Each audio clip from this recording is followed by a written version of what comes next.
moment. Here we go.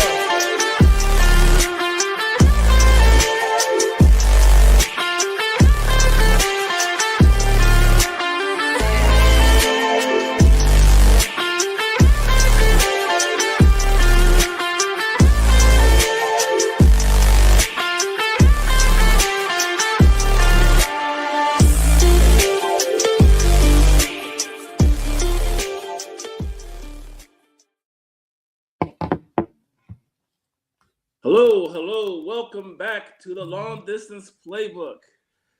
Good morning, good afternoon, depends on where you are viewing us today. We are across different time zones. I'm Justin Payton here in Italy. We got Chris Hunt in Wiesbaden, Germany. Jeff White in Tampa, Florida. Or is it Tampa Bay, Florida? We'll figure that out later. And we have our guest of the week, Mr. J.J. Burden, ex-University Oregon Duck, NFL player, receiver, and one of the toughest eras to play receiver in the late 80s, 90s. He was your quintessential little man and playing against monsters in the middle of the field. He could go inside, he could go outside. He did a little bit of all. And guess what? He did a little punt return as well. So I think we have to go, ask him for a little psych eval because, only the crazy ones decide to do punt return work. It's not a healthy situation back there. Everybody welcome J.J. Burden. What's up, gentlemen? What's up, gentlemen? Hello. Good to be here. Good morning. Good morning. Thank you. Welcome. Chris, did I hear you're in Germany? Yes, sir. Wow. Cool. So you're right. Everybody's located all over the world. Yes, he's over in the Wiesbaden. The Army base there. I'm here. Yes. The Army base here. Tampa, Florida. He's Margaritaville down there, right? Hey, don't hate. Is that what it is? Don't hate. It's Gasparilla last weekend, though. Look, he got a T-shirt on today. Right. And where are you, sir? I'm in Phoenix, Arizona. So he definitely chilling. I'm about to say. Yeah, I'm originally from Portland, Oregon, where it was raining like all year. So we moved out here in 2010. We are missing one of our hosts. He's actually coaching the European Championship games this week, and I think they made it to the championship game. So, nice. Good luck to you, Dave, old Mason, and the Wiesbaden Eagles. No, Warriors. They're Warriors. I forgot about that. They're Warriors. Sometimes the Warriors, sometimes the Eagles. It kind of confuses me a little bit with the mascot names over in Wiesbaden. And Ramstein's kind of the same way with the Air Force Base. Sometimes they're the Rams, and sometimes they're something else. Watch your mouth. See? All right. So we'll get right into it. We'll go ahead and start with your time with the Kansas City Chiefs. Because, you were drafted. You weren't drafted by the Chiefs, but you started playing with the Chiefs, correct? Yeah. That's when my career really took off. Like you said, Cleveland drafted me late, tore my ACL ligament up in rookie camp. I was on IR year. They cut me the next year. I went to Dallas, practiced every day, never got in a game. They didn't want to re-sign me. And then I ended up with KC, and then it took off from there. Okay. So you mentioned Cleveland, and then you ended up in Kansas City. Was Schottenheimer there in Cleveland, and then he went over to Kansas? Is that how that ended up? Yeah, that's how I ended up there. But it was an interesting journey because Marty drafted me, like you said, in Cleveland, and so when he went to Kansas City after I got cut by the Browns, I went to KC, I went to Detroit, I went to Green Bay. and I flunked all 3 of their physicals because I had some swelling in my knee. It wasn't 100%, even though I went through camp, and so and then a couple weeks later, KC and Dallas called, and I was mad at KC because they should have signed me the first time, so I signed with the Cowboys. And when that whole year finished, and Jimmy Johnson was like, "Yeah, I don't think the NFL's right for you. You need to go do something else." And so I just needed to get healthy. And that's when I went back to Marty because I felt Marty was going to give me the best opportunity to play. Okay. And just so you know, Mr. Tampa down there, he's a huge Cowboy fan. And I'm Jeff, who were receivers back in the early 80s? Was it 89? Urban? It was 89. I mean, I don't know. I don't know anything about the Cowboys. Look, hold on. I'll say this. Look, you can't put anything on me when it comes to what Jerry Jones and what he does and what he doesn't do, because still at this point, being a lifelong Cowboys fan, I still don't know what he does. So Wow. That's one of the tortures of being a Cowboys fan. Okay. Always rebuilding. Yeah, you know what? Well, they rebuild and they say this is our year. Time out, Jay. I know you're not gonna say anything. Okay, like I'm a 49. So yeah, exactly. So I know you're not gonna say something. We've been to Super Bowls since our last time that we lost. How many have you won since? We won 5 and we lost 3. The last time you won was when? 94 season. There you go. We've won one since then. So okay, I hear you. So what was Marty Schottenheimer's coaching style? For those who think they know, So what was Schottenheimer like? Marty was old school. Marty was hardcore, old school. He was a grinder. We were in pads all the time. But Marty, at the end of the day, Marty just wanted guys he could count on. If you showed up, did your job, worked hard, didn't get in trouble off the field, you're one of Marty's guys. And I figured that out from day one. Just do your job. So I never had a problem with Marty. And guys used to say, Marty got his boys. He'd say like Derek Thomas and me and a couple other people. But I was like, Marty knew he could count on us. We're going to show up. And so I had no problem with his coaching style. We were in pads a lot, though. We were pretty physical. But, we at least got to the playoffs. So do you think that style? I got to ask the question. Okay. What do you know about his son? What do you think of his son? Yeah. Yeah. I remember, with Brian, when he was in high school, he used to come up to practice and, throw the ball around and but he seems like the era is so different. His style doesn't seem like it's really like Marty. I've heard him talk a couple times because Marty was a really good motivator. And I've heard Ryan do some speeches. I thought, okay, that's like his dad. But now the era is so different than when we played. And, obviously the offenses are different. They're more, getting the ball down the field, more open, formations. So they're kind of they're different, but I can see a little bit of Marty and Brian. So I'm going to ask a question off of that statement. How do you think you would have performed in an open offense like that? Oh man, if I got to play in today's era where the rules are different, DBs and how much physical contact, I wouldn't have to worry about Ronnie Lott or Steve Atwater trying to take my head over the middle, which they would do. And then the offenses, they throw more. They're using empty formation. We didn't use empty formation. That's where the quarterback's in shotgun, 5 guys on the line of scrimmage. The mismatches we could have created, I would have flourished in today's system because I was really good I ran a 4-3, but I was really good at beating press man to man.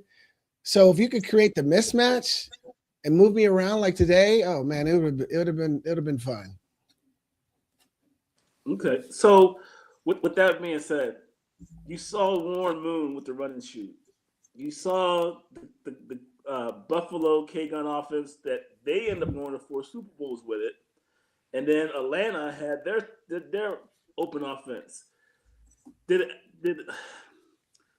Christian Okoye, Barry Word, the the heavy style run? I mean, did you get a little frustrated at times playing in Kansas City? I wouldn't say frustrated. I definitely admired those offenses and thought, man, Detroit was running run and shoot. Houston was running it too. And yeah, I was envious, but my job was to be on the Kansas City Chiefs team. And I'm all about keeping my job. So if we're going to be blocking every single play, that's what I'm going to do. And there were receivers that wouldn't do it. And they lasted that long. But if you wanted to be on the team, you wanted to play, you need me to go cut Ronnie Lott, I'm cutting him. You need me to go hit Junior Sale, I might not be able to do much damage, but I'll get in the way, So, but the thing about playing with Barry and Christian, especially Christian, man, Christian was a beast. And you had to block with your head on a swivel because he'd run you over too, because his lateral movement wasn't great. And I learned that from the first couple of practice games. And Stephon Page was like, dude, you got to watch Christian when you're blocking because he'll run you over. So once I got that down and kept an eye on him, I was good though. But they were bruisers. Yeah, you mentioned Stephon Page. For those today that don't know Stephon Page, how was it playing with him? Was he good in camp? Was he kind of a player that would help you guys out, the ones that came in, because he was there before you got there? Yeah, Stephon was a great mentor for me when I got there. And that's one of the things I learned early on was like when I went to a new team, it was always, who's the veteran? Who can I learn from? And Stephon was that veteran, and he was very giving. He would help us. He didn't feel threatened or anything like some veterans do. But he was interesting because I've never seen a guy, he'd run like a 4.8 because we would run 40s every year. He was like a 4.8 on the clock. But you get in the game, he was beating DBs that were running 4.3. He was such a technician, so very consistent and could catch the ball and was just a great teammate. Always in the right spot. Yep. So Bruce Arians, I got a question. I hope I don't step on one of my partner's toes. You played with Steve Largent. Steve DeBerg, Dave King, Jeff George, and Joe Montana. So personally, I have, I got the remnants of Jeff George because I went to University of Illinois. So after him, how was it playing with those great quarterbacks? That's the one. That's how you have to look at it. They're great quarterbacks. Then you got the man, Joe Montana. Yeah, playing with DeBerg, and it was Dave Craig and Jeff George. Oh, I'm sorry. I got bad. Yeah, it was like I was fortunate. I had veteran quarterbacks. I mean, DeBerg and Craig, they were veteran quarterbacks. Jeff was probably the best arm I ever saw in the NFL, but he just mentally, there was just some lack. I want to say he just could have been a better student of the game. Let me just say it that way. But great guy, nice arm. But Montana was like a whole nother level. I mean, we got him in year 14. Yeah. 14, he had already won 4 Super Bowls. And even at 36, this guy came in. You talk about a leader. He led from the front. I mean, from day one, it was like Joe Montana. He studied like a rookie. He led like a veteran. He practiced like a pro, and he made us better instantly. And when he joined our team, guys, the very first practice we had, I remember this in the offseason. First practice, Montana, we got Marcus Allen, and the first play is X hook. So I'm X. I'm getting Joe's first ball. So I'm like, I'm getting Joe's first ball as a KC Chief. So I got a 12-yard hook. I run the route. I've run this route 1,000 times. I get to about 10 or 11. Boom. Joe hits me in the back of the head with the ball. This is the first time. And I'm looking at Willie Davis, the other start. I'm like, and Joe comes over to me and says, come here. He calls Willie, says, hey, I throw the ball before you get open. I've seen the hole. You better get your head around faster. And that was the first interaction. I was like, okay, I'm playing one of the great ones. It was just like little things like that that made my game better, being around him and then watching him execute when it was like the 2-minute drill, how relaxed he was. you knew it was about, you just need to do your job because he's been there, done that. So I just learned so much from just watching him prepare and watching him play under pressure. And you could see why he made us better instantly. So why did that team get over the top? Because if I remember correctly, y'all won a ton of games, but would like lose in like the first round of playoffs or something like that. Why didn't that team get over the top? Well, my theory, 1990 was a big year because it was like the Chiefs was this resurgence. Marty came in 89, they had a positive year, but 1990 was the first year we made to the playoffs, and there was like so much excitement. And then the next couple of years, like you said, it was first round, second round, first round. Marty was such a, how do you put it, a demanding coach from a physical standpoint. I mean, we're doing 3-hour practices going into the playoffs, full pads. And I believe physically, mentally, we were like, dude, this is like, we're ready for the season to end. That's what I thought. But when Joe came, it was a little different because we made it to the AFC Championship game. We just couldn't get over the hump. But I always felt that Marty needed to learn how to back off a little bit, as the season progressed. Because most teams, like when Joe signed with us, Marty asked him, he said, what are the practices like in San Francisco? And Joe's like, we're never in pads. We're in shells. We're doing helmets. And Marty's like, okay, thanks for sharing. He's like, I'm gonna do it. But it didn't work. Marty had his way. That's hilarious. So to piggyback off of that, and I can't remember if it was 91 or 92. It was when you guys had to go to Miami to play, and it's the playoffs, and it was unseasonably hot in December there. Do you think, like you just said, all that heavy practicing and the physical demand of Marty Schottenheimer, do you think it kind of, because you guys were up, like 2 touchdowns, and then all of a sudden in the fourth quarter, Miami ended up coming back on that one? Yeah, that was 1990. And momentum is a real thing. I mean, we were winning and they got their momentum going. I remember, what's his name? Quarterback from Miami.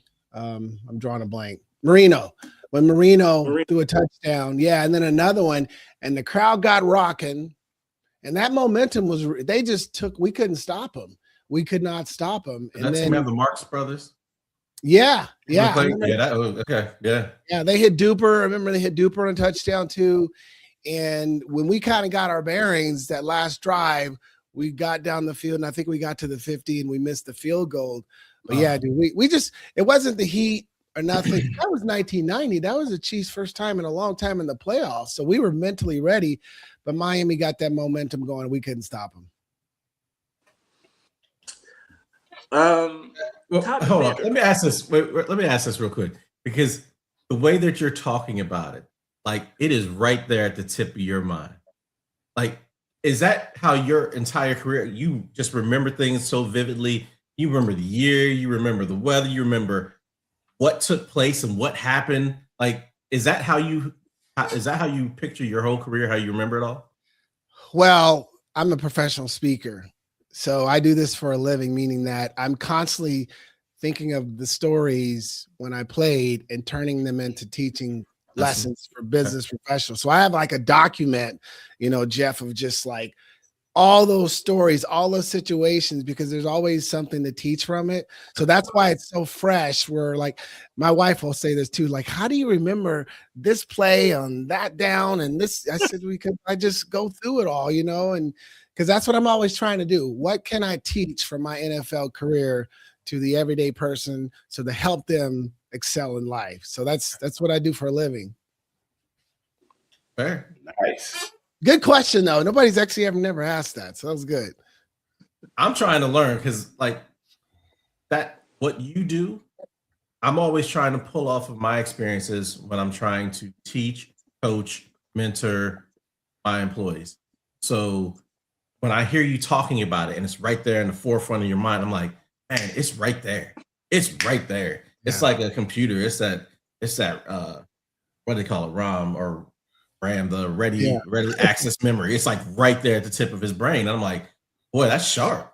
Yeah. No, Jeff, that's a great way to teach and coach because anybody can tell the Roger Bannister story, breaking the 4-minute mile. Anybody can tell that, but nobody can tell your story. My story when I got cut and tore my ACL and how I recovered. The personal story you can really teach from because you've been there, done that. I do. That's awesome. Something a little bit off the cuff here, a little different. We have so many people playing Madden football, and in this day and age, it's huge. People are making lots of money off of it now. But before Madden, there was a game called Tecmo Bowl, Super Tecmo Bowl. Mm-hmm. What was it like to see your name on the video game that everybody was playing across the country? A lot of people wanted to be Bo Jackson and the Raiders. But that Kansas City team was very special. What was that like? Well, there's two things that the NFL surprised me about. One was I didn't realize it was a full day of work. I thought we just go there, practice for 3 hours, go home. Now you're there like 6 to 6. The second thing was football, being on football cards and video games. You never think about that stuff. All of a sudden, Tecmo Bowl comes out and you see yourself on the roster, you see yourself on the screen. And I had just had a year where I was catching like 90 and 70-yard and 50-yard touchdowns. So when that came out, they made me super fast on that game. So I was like playing the game, throwing myself the ball all the time. But that was really cool. It's just one of those things you didn't expect. And what's really cool too, guys, is to this day, social media, I got people reaching out saying there's Tecmo Bowl tournaments and they're still using me in these tournaments. So yeah, that was a nice surprise. But believe it or not, sir, I have an arcade machine in this room right back here. Super Tecmo Bowl Wow. is on there. Really? Yes. Wow. See, that's cool. See, the kids today don't know. Like you said, that's what started it all. Before Madden, it was Tecmo Bowl and then Super Tecmo Bowl. And like you said, Christian was a bruiser on there. Oh, my. Jackson. Oh, yeah. I remember those days. Mm-hmm. All right. So back to the Kansas City Chiefs. You said like 1990, there was a drought. 1969 was like the last time I guess Kansas City had playoff games in Kansas City. So what was it like playing for the fans in Kansas City, and how did they? What was the buzz like? You brought in Marty, you brought in Allen and Montana. You had a great defense. How did the fans support you guys? We had great fan support. Playing at Arrowhead it was magical because you got 80,000 people that are hungry for success, that are hungry for a winning team. And they just loved us and they supported us so much. It was just a great place to play. And even off the field too, just in the supermarket, wherever people were like doing the chop and they were just so excited. And all you wanted to do was just kind of give them that championship, give them what they want. But now we had great support. Even at the training camp going up to River Falls, Wisconsin, I couldn't believe how many Chiefs fans would travel up there just to watch practice. Now it's kind of normal, but back then it wasn't so much, but it was always nice to see that support. So that's why one of the reasons why I hated leaving there, because we just had a great fan base. So I have an off the wall question. When you was in Detroit, were you on the teams that were doing their training camp outside the Silverdome?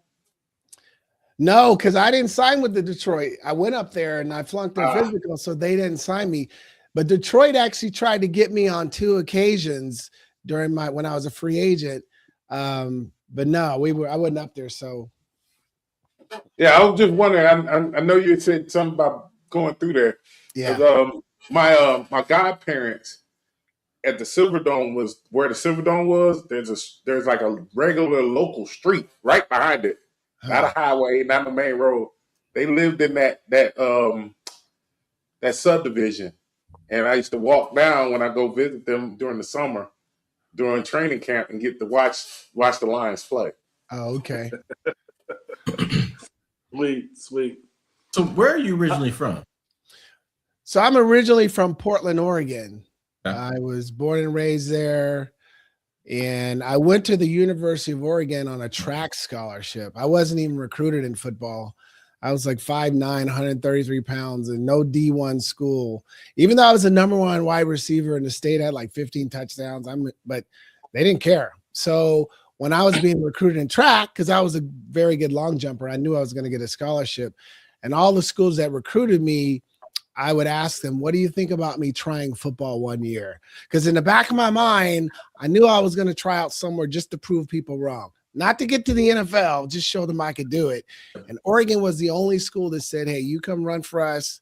And if you can convince the coach your second year, you got our blessing to walk on, but you can't do it till the second year. So that's what I did. Guys, I went there.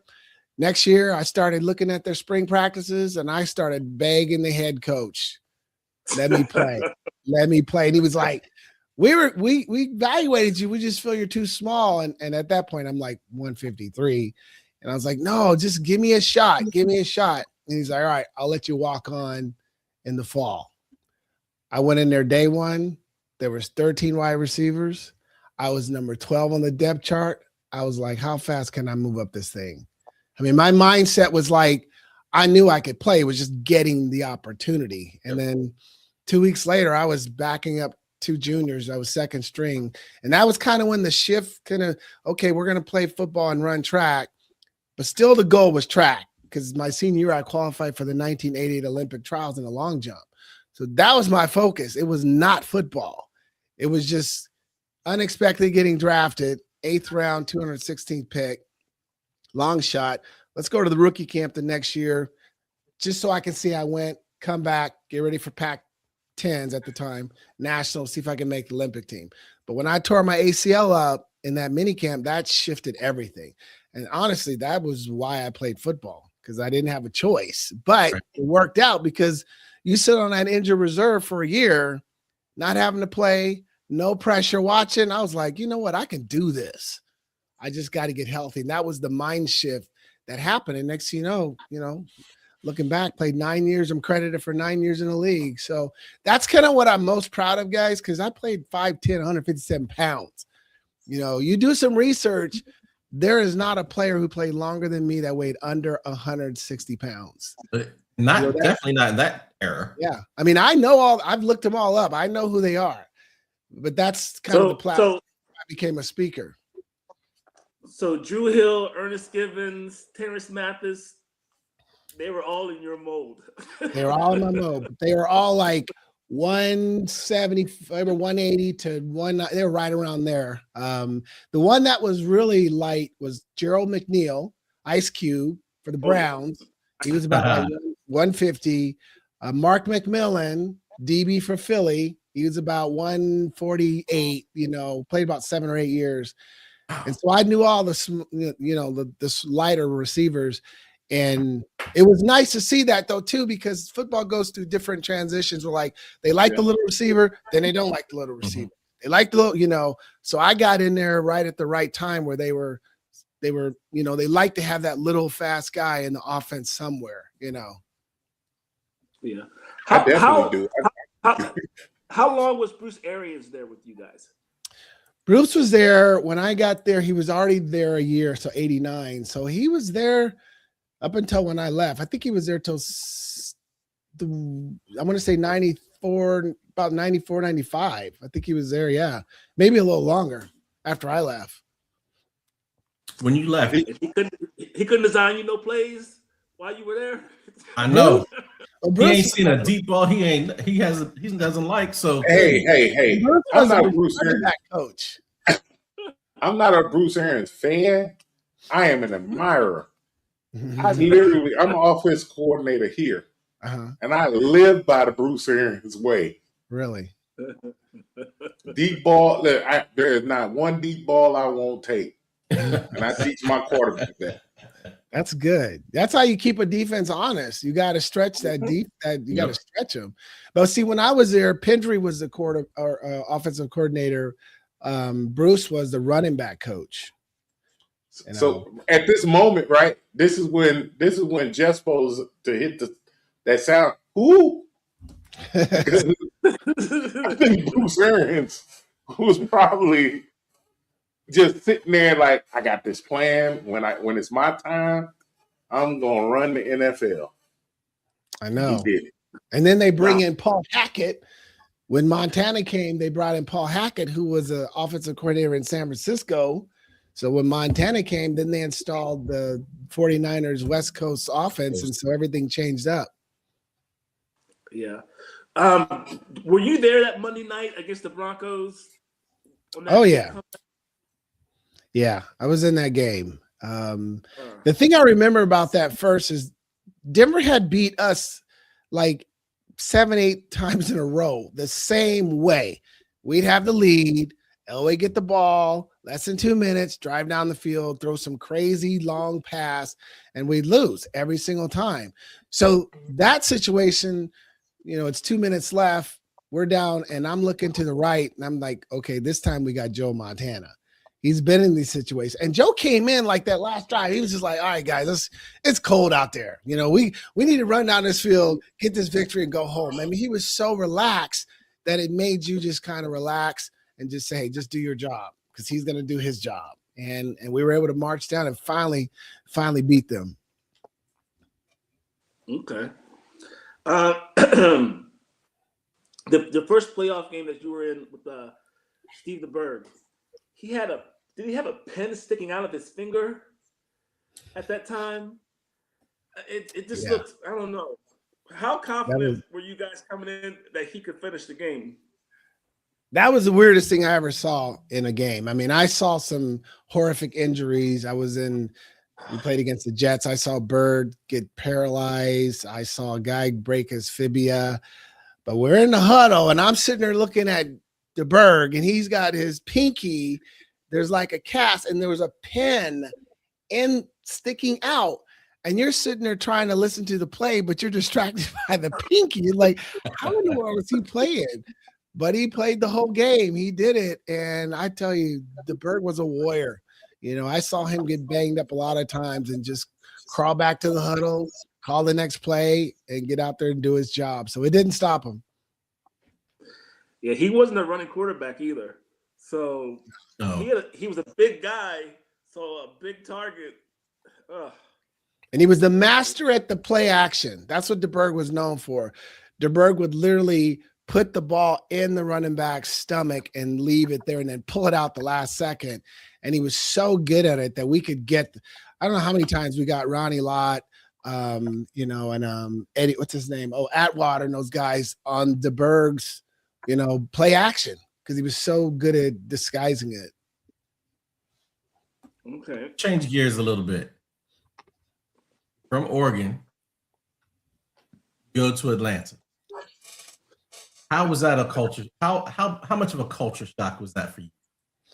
Well, that was a big change. And I was trying to get to Atlanta because I wanted to experience that, because I had buddies that went to Morehouse. I had some friends that went to Spelman. I knew a lot about it. And then when we played there, it was just so different. You saw my brothers and sisters there, and the community was so different. So I was excited to get the chance to live there for 2 years, because it's a lot different than Oregon. I mean, Northeast Portland, Oregon, Northeast is a smaller version of Atlanta. Just there's one section of Northeast Portland, but the rest of that, it's different. So, but no, I loved it. I really loved my time there. Did you get a chance to experience Freaknik while you were there? Man, the coaches were telling us no. They were like, wait, Jay and I are looking at each other like, who's gonna ask? Who's gonna ask? Nah, dude. When you first get there, they're like, here's the do's and don'ts. And that was one of them, And, I mean, not that I was gonna go, but because I'm like, dude, I'm just trying to do my job, keep my job, go home to my wife, stay out of trouble. You know, I've been married 35 years now, so that was a good game plan. I see guys, they were getting in some trouble and some things. So but no, we did get those warnings. It was that and some other club. I remember I can't remember. 112. It was one of those clubs. I can't remember they specifically named. So so for the viewers that don't know about, this is before the internet has hit. So there's no YouTube, there's no cell phones that are going to send stuff instantaneously. But there was a period, and it really kicked off. I mean, it started in the 80s, late 80s, but in the mid 90s, it really jumped off, where you had all these colleges coming from the Northeast coming down to Atlanta. And it was, Freaknik was, instead of spring break in Daytona, you had just everybody coming to Atlanta to experience Freaknik. And it was a party. Yeah. It was like say a no more. party. Well, you know, in my case, because I was in the Army then, you know, they made sure we didn't adventure out. So they took us to the field during the time of Freaknik. Wow. Make sure you didn't get in trouble. Hey, because they knew. How many of y'all gonna get locked up? How many of y'all gonna be MIA? They knew. Yeah, I remember one time driving. I was like, it was during Freaknik, and I was on the freeway, and I remember there was a long line on the freeway to get to the area. It was like, we're talking miles. And that's when you knew, we were like, okay, let's stay out of that line. You know, let's don't go that way. All right. Go ahead, Chris. So I have a question. I believe this because I was a young man during this time, and you know, my dad taught me football, which helped me to go to college and stuff like that. How does it feel to play in the era that you played in with all those greats, playing against and with? A lot of players can say they did something, but not many can say they played with Joe Montana. They played with Dave Craig. They played with Steve DeBerg. They played with Marcus Allen, Christian Okoye. These are like big name guys. You played against Ronnie Lott, Steve Atwater, Junior Seau. This list can keep going. I know. And all this is doing this one time frame. Now in the NFL now, you don't hear that kind of notion. It's maybe 4 or 5 guys, not 15 to 20. 15, 20 Hall of Famers. Yeah, exactly. And that's probably before you even get out of the AFC West. Exactly. AFC West. Yeah. That's a good question. Because it's like now that you appreciate it later because you didn't realize it when you're playing. But now when I look back and I see guys going into Hall of Fame and I see these great players, and I'm like, man, I played again with him.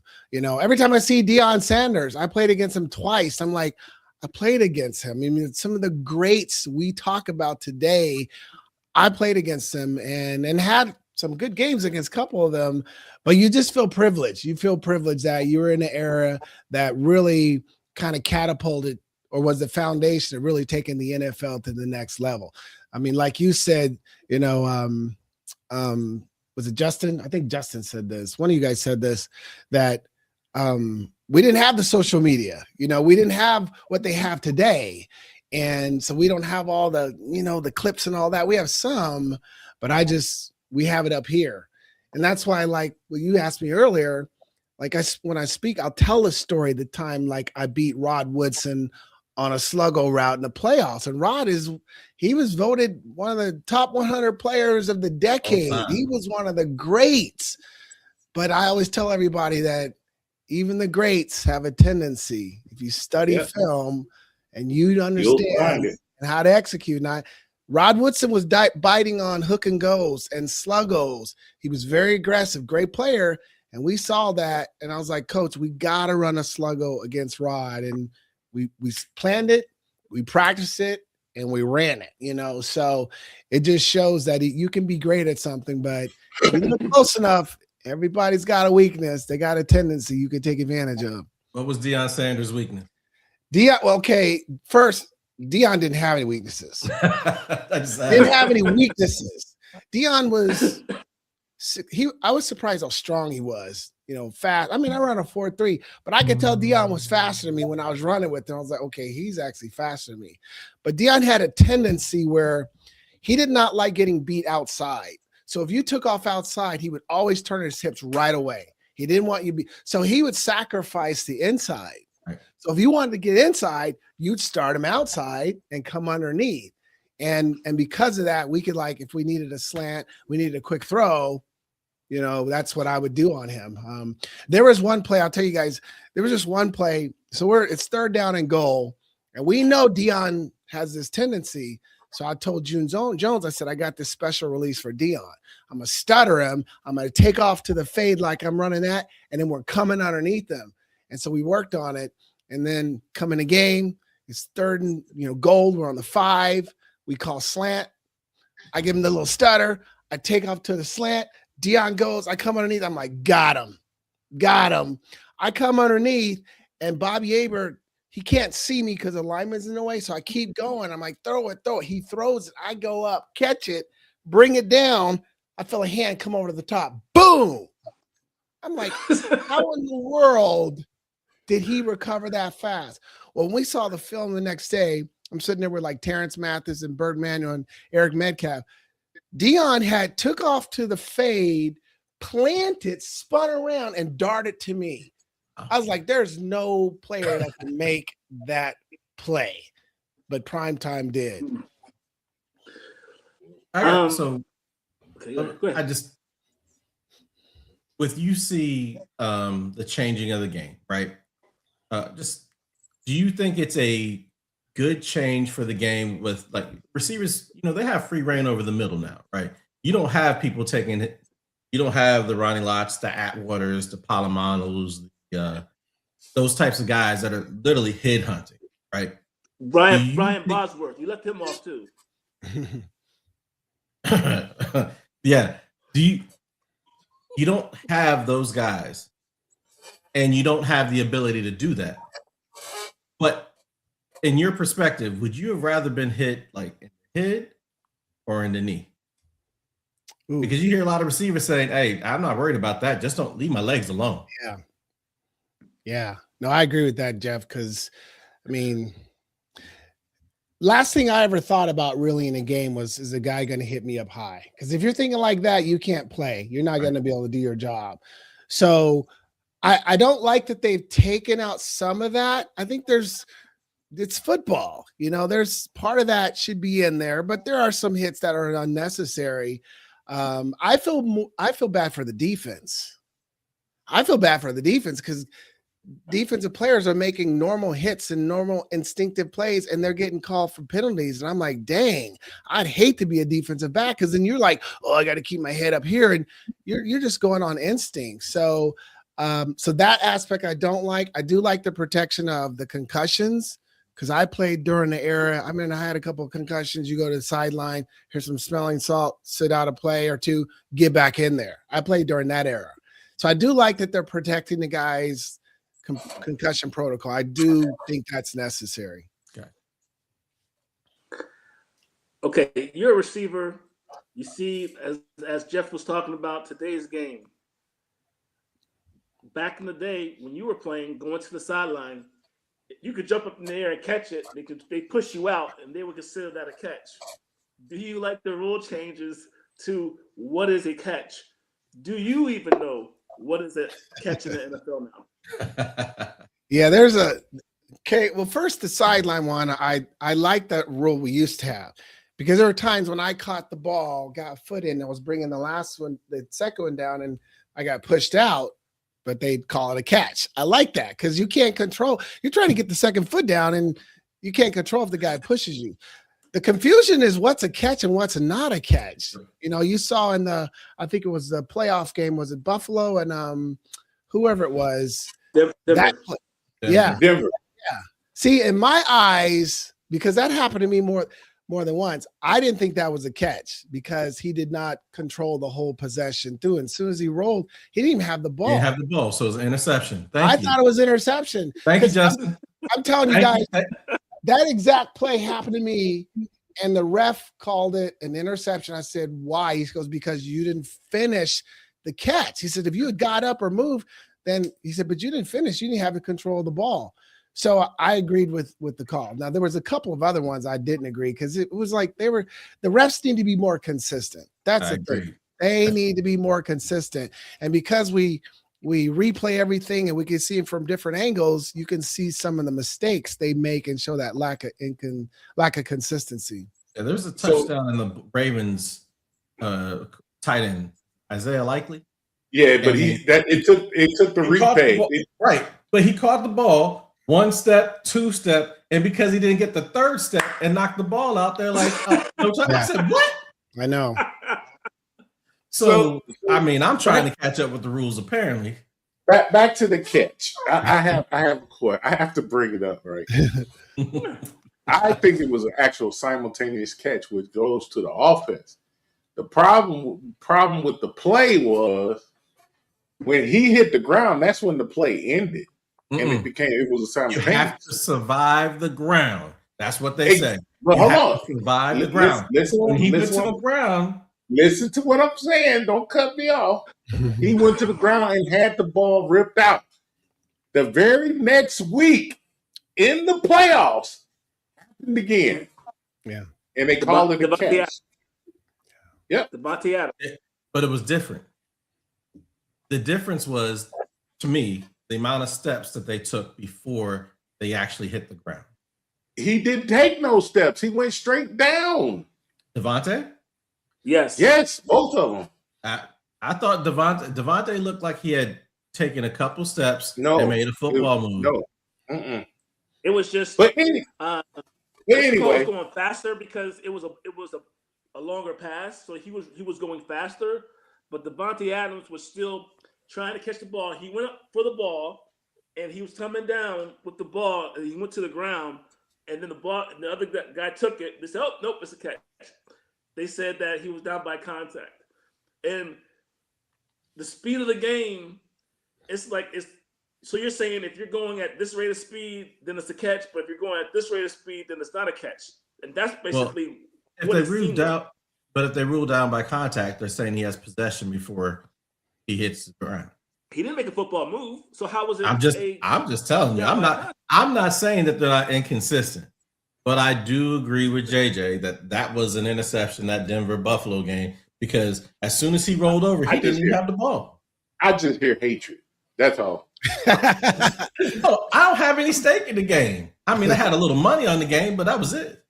I had three of those scenarios during my career. I had one where I went up for the ball. The DB and I wrestled it. We got to the ground. It was tie goes to the run. They gave it to me. I had another time where I went for the ball and I could feel the DB trying to pull it because he was going towards his back. And when we landed on the ground, he had the ball. They gave it to him. You know, I've seen it. So that's why I go back to let's just be consistent. Whatever the rule's going to be, it has to be consistent. Because if you catch the ball and you're going down like this and you hit the ground, is it a catch or not? It's like, be consistent, you know? Yeah. So that's a problem with the refs. It's like, even with instant replay, they still miss some of the calls, which is, I don't even see how that's happening, but that doesn't make sense. Because New York's sitting there saying, hey, so we saw this, and they're telling them everything, and you have the inconsistency there, and you have the video right in front of them. Yeah. Okay, so go ahead, Chris. So do you still watch NFL right now?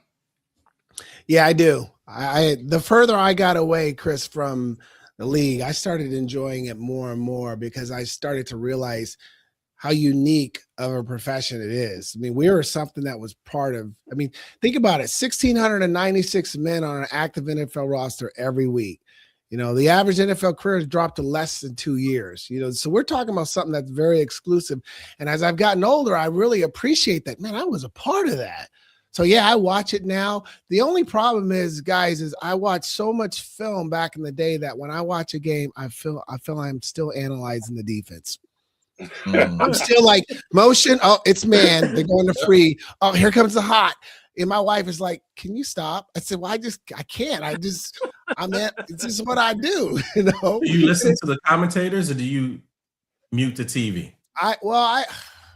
I listen to the commentators, but I tend to block them out because I'm always looking. Again, first thing I do is like, is there any motion? Is there motion? So I know if it's zone or man. It's the same thing we did as we played.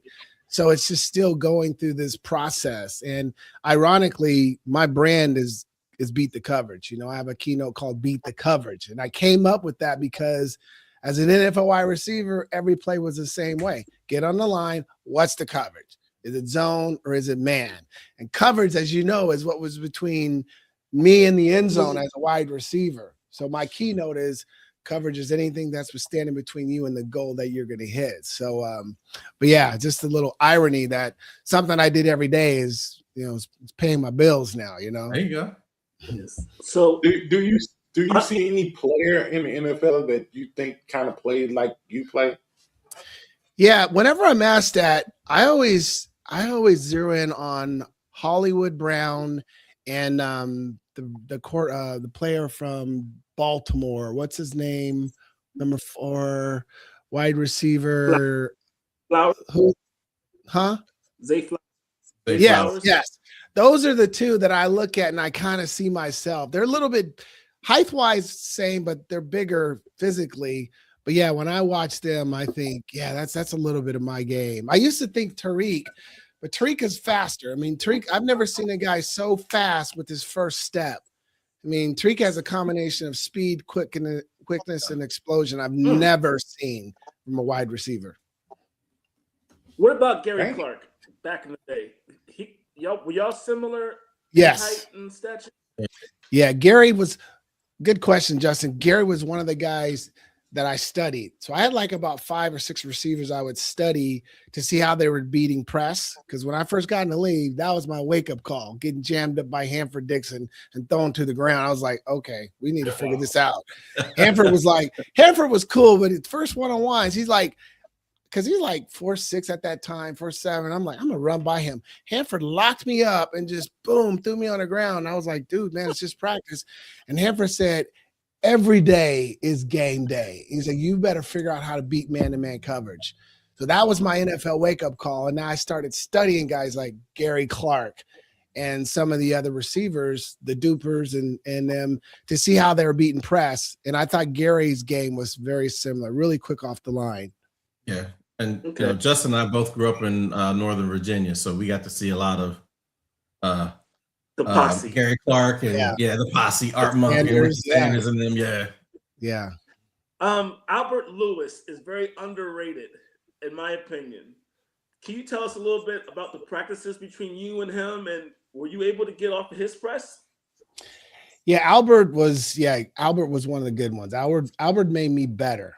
Albert, though, was 6'2", 6'3", lanky, and I had a way with taller DBs. So Albert kind of struggled a little bit with the press on me, but he could run with me. You know, if I got off, he could run with me, and he had long arms too. So, and guys, I always had this mentality that I don't want their hands on me. You can't stop, we can't touch. These guys are 20, 30, 40 pounds bigger than me. So I really spent a lot of time working on press. But Albert was one of those guys, though, once I got by him, then he could recover it and run with me. But yeah, he was, you know, playing against guys like him, Kevin Ross. And then that year in Dallas, every day I was going against Everson Walls. That made me better. Yes, indeed. That made me better. So by the time I got KC that year, I was really ready. Man, I had gone against some great DBs that I was ready for. You know, I was ready to make it, basically. You know. Okay. A little off the cuff, but about Atlanta. Your time in Atlanta. You were there when Jermaine Dupri, So Def. You know, you had Outkast, TLC, Jagged Edge, and the Atlanta Brave baseball team. Can you tell us a little bit about that area and that time, how baseball was Atlanta, and how did the Falcons fit into that? Yeah, it was interesting when I got there. I felt like the Falcons weren't respected as much. It's like because you go from Kansas City, Arrowhead, and the fans are nuts, and we were playing at the facility in Atlanta. I felt like we were visiting teams sometimes. We're playing the Cowboys in Pittsburgh, and their fans traveled well. So first it was Braves, Braves, Braves, and then sometime after I left, you could kind of feel the shift taking place. And that's when, like all you mentioned, as far as the different entertainers, and then they got the Dirty Bird and got that rolling with Jamal and stuff. But it went from a shift where I think the Falcons were kind of dominating Atlanta more. Okay. And June Jones was your coach. Can you tell us a little bit? You have a June Jones story for us. Oh, man.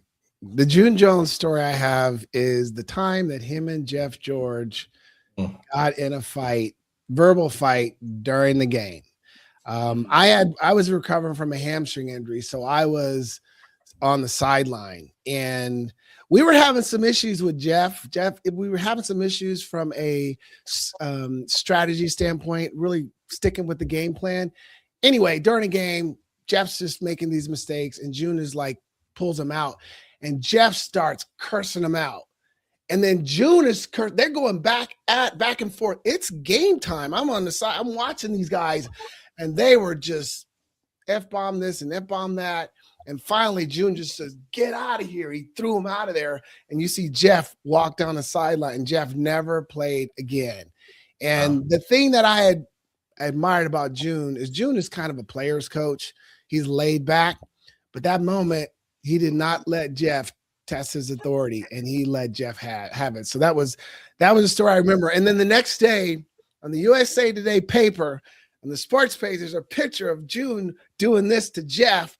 And right below, you see my eyes like this, looking like this. I'm like right in the middle, and my eyes are like this as I'm watching these two argue. Oh, wow. So was it Billy Joe Tolliver that took over after that, or was it who took over after that? Yeah, he was one of the backups before I got there. When I got there, it was Bobby Abert, and it was Brownie Nagel. So those were the backups. Okay. And how did it go with the Browning Nagel era of football there? Well, Brownie never really got to play much because he was third, but he probably threw one of the hardest balls I ever caught. He had a rocket arm. But when Jeff got hurt, they went to Bobby, and Bobby was like more like Montana, where like Bobby would go through his progressions patiently. He'd read everything. Where Jeff was like if they called like a Z post or something, he would lock in on the one guy and they would roll right. And I was a backside X, so I was not getting a lot of passes from him because he didn't naturally go through his progression. Where when Bobby came in, he's going backside to me. I start catching more balls. And that was I think one of the flaws in Jeff's game. He relied so much on his arm instead of really trusting the game plan, trusting the process. But that cat had an arm, man. I saw him throw 80 yards like this. I mean, he had a rocket. He had a cannon that I'd never seen. Okay, this is going to be our last question. And you watch football, you study all this stuff. Can you give us, if you were playing in today's game and you could go to any three teams, which three quarterbacks would you like to throw you the ball today? Which three quarterbacks? Patrick Mahomes. That was quick. You didn't think too long. Oh yeah, come on, man. That was easy. I'm about to say. Yeah, the next one, Lamar Jackson, because Lamar is going to create so many opportunities the way he's so athletic and running around. And then, that's a good question. I don't know who the third one would be off the top of my head. There's I'm not sure. I'm not sure who the third one would be. Those are the two that jump right away. I mean, it's probably going to be someone like maybe Stafford. maybe Stafford. Stafford's got a nice arm. He's pretty accurate too, and he's been very consistent. And Come on. so maybe This has Stafford. been such a good interview. And then you had to throw Chris a bone, just like that. Chris been sitting back like this, and he's like, yes, come on, man. What do you think about Jaden Daniels? I like Jaden's game. I like his game. He got to develop, needs some more years, because what happens when a rookie comes in, and if the rookie has a great year, then they start game planning him. They start figuring out his weakness, and now he's got to go through the real growing curve.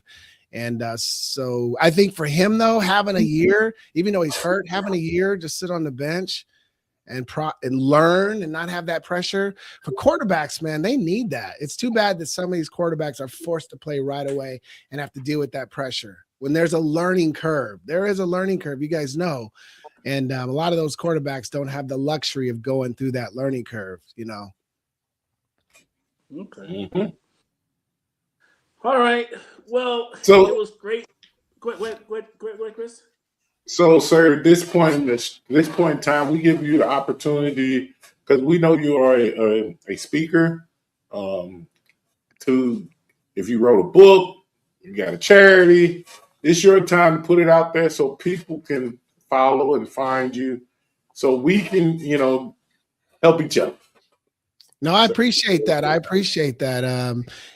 website is jjburden.com. That's the hub. Anybody obviously looking for a speaker, any companies, keep me in mind. I'm all over social media. I'm very active under the name JJ Burden. I did write a book about 7-8 years ago called When Opportunity Knocks, 8 Surefire Ways to Take Advantage. It's really about helping people achieve the opportunities in life. And I'm starting book number 2 in the next couple weeks, which will be Beat the Coverage. So just connect with me there, jjburden.com.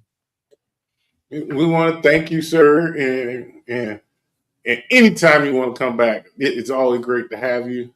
And I wish our other co-host was here, but like I said, he's out coaching basketball.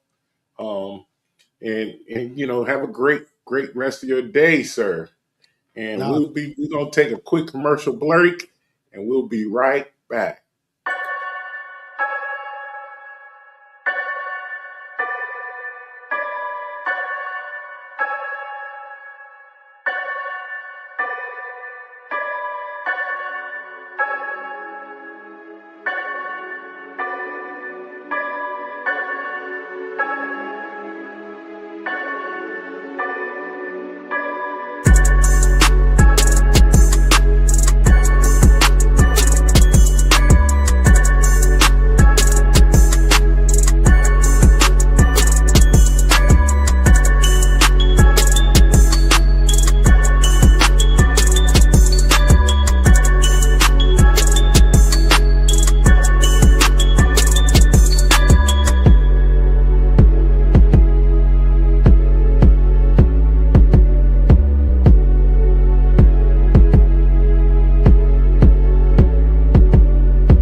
We are back, ladies and gentlemen, and it is time for the honors of the week. Our honors of the week, we want to say congratulations to Cooper Kupp, Eddie Jones IV for winning the Super Bowl.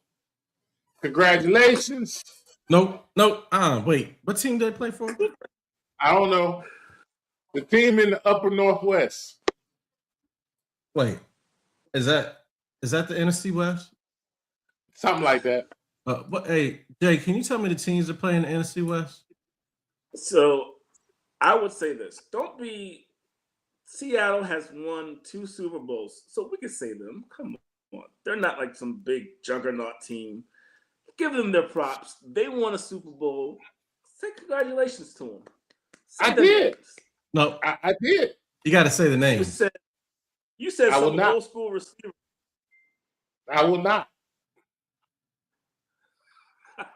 Okay. So help me out. We're gonna play a little game then. How about that? Hey, Jay. Okay. All right. The team that won the Super Bowl, was it the Cardinals? No. The Cardinals have Super Bowl. Okay. Wasn't Cardinals. Was it the 49ers? No. 49ers, no. Okay. All right. Was it the Cowboys? Was it the Rams? I'm talking about NFC West teams. Was it the Rams? It was not the Rams. But hey, Chris, what's the last team in that division? I don't know. The team from the upper Northwest. But anyway, the NFC West has proven. Look, the NFC West has proven that they were the best conference in the NFL this year. Right? The question is, will it happen again?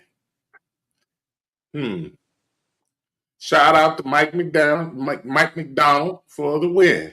Great coaching job. Right? Not the Doobie Brother. Not the Doobie Brother.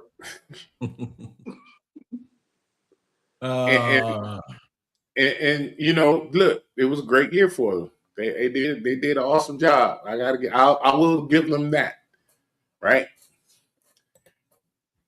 So, with that being said, it's time for the lightning round. We really don't got a lot on lightning round, right? The Olympics is going on right now. If you ain't watching it, hey, it's actually been pretty exciting. The Winter Olympics are always exciting. Sorry to hear about the young lady who was trying to make a comeback to win another gold medal and broke her leg. Man, Lindsey Vonn. That's good, Lindsey Vonn. And NBA, this is All-Star Weekend. It's going on right now. I hope you're watching. If you enjoy it, hey, that's what I'm doing later on tonight, watching the dunk contest. That's my favorite part of the show, the whole weekend. Right? MLB starts on 20th. Spring training begins. Catchers and pitchers are already in camp right now. Right? NASCAR is getting ready to start up. Right? Now, guess what? We're down to 1. We are down to 1, ladies and gentlemen. There's only 1 undefeated men's college basketball team. Who is that one team, Jeff? It ain't Arizona because I watched that game. Is it still Miami of Ohio? Miami of Ohio. That's it. And look, at the rate they going, it don't look like they're going to lose anytime soon. They are putting it on teams. But we're gonna talk about NCAA men's basketball a little later. College women's basketball is still going on right now. It's some big games this weekend. South Carolina, LSU. Ooh, that's gonna be a knockdown drag out right there. That's all we got to talk about. I think that's 3 versus 6. Right? Hey, let's get into it. Right? So you got a lot of basketball going on. You got some games this week going on, this weekend on the men's side. right? We got Arizona playing Kansas. No, Kansas playing. Yeah, Arizona. No. I'm wrong. Iowa State is playing Kansas. Let me look. Yeah, Let's because That's not Kansas beat Arizona this week. Yeah. They came back and So while I'm looking, we're gonna discuss. What did y'all think about the NBA trades overall? well, the Wizards did the most Wizards thing that Jay and I predicted a week beforehand. So, they're going to suck for the next decade. Oh my goodness! I mean, come on. Let's be honest. You never know. You never know. You do know. You do know. You do know.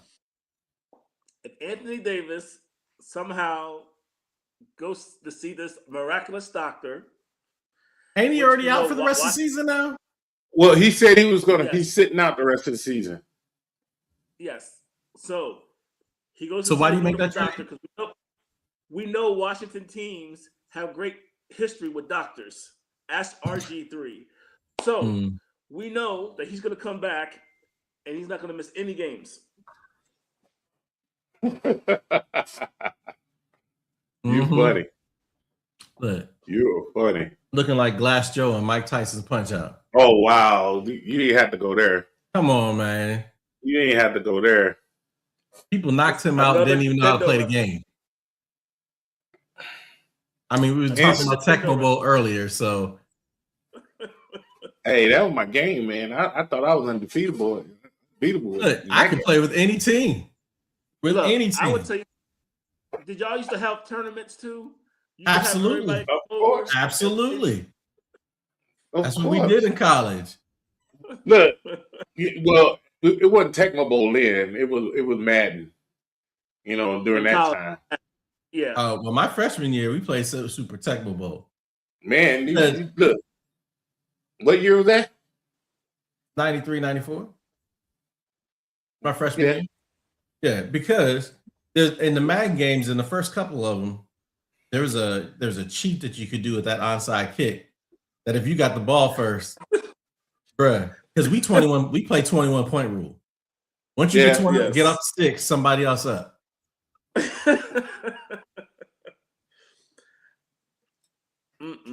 So, with that being said, you know what time it is?